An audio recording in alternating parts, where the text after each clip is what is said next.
Chairman. Ambassador Bolton, how many countries are there in the world? We have diplomatic recognition with over 190. There are 193 members of the UN. There are 193 countries. My guess is we're the United States of America. We're the biggest, strongest, country on the planet.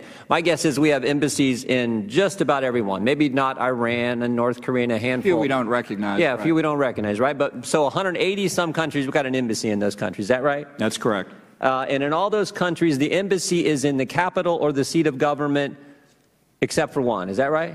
Well, the only exception, the answer to that's yes, basically. Now, Israel became a country in 48. Is that right? Pardon me? Israel became a country, became a state in 48. We were the first country to recognize its independence. And exactly, my next question. And who was the first head of state to recognize the nation of Israel? Harry Truman. Harry Truman, President of the United States of America.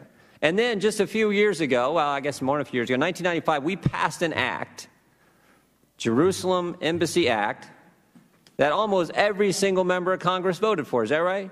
That's correct. Overwhelmingly. I think it was like a voice vote in the House, but in the Senate it was like 93 to 5, right? Something like that. And for this act to take effect and for the embassy to go to Jerusalem, this is amazing. Congress doesn't have to do anything, something we're actually pretty darn good at, right? We don't have to do a darn, and frankly, the president doesn't have to do anything. Is that right? That's correct, and it was a sign Congress was willing to pay for it too, which is also interesting. So this is what I get. We don't have to do anything. The president doesn't have to do anything. Everyone has spoken. The president campaigned on this. The American people elected him as this was a central issue of his campaign.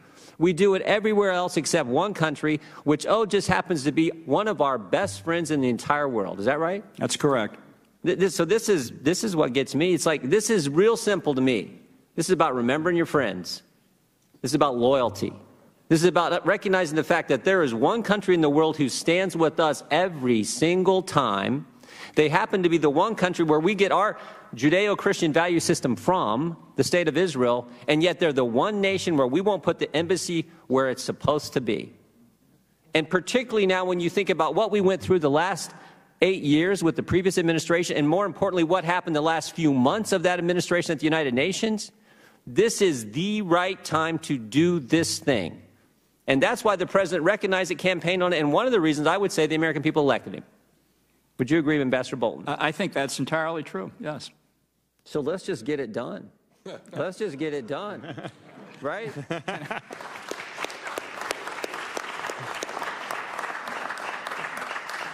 I'm entirely persuaded. All right. Yeah. I kind of thought you'd be. That's why I asked the questions to you. I think actually most of the panelists. I want to thank the chairman. He's worked hard on this. I want to thank all our witnesses who came here. Most importantly, I want to thank the President of the United States who had the courage to say this was the right thing to do. The time is now, particularly in light of what we went through the last 8 years. Let's get this done. Let's get it done as quickly as possible. I understand there's some practical concerns. You've all outlined them. Ambassador Gold outlined. That's fine, but let's get this done. It is the right thing to do, and it's most important. When it comes to, you got to remember who your friends are, who share your common set of values, the values that I think make the world a better place. Let's recognize all that and get this thing done. With that, I yield back.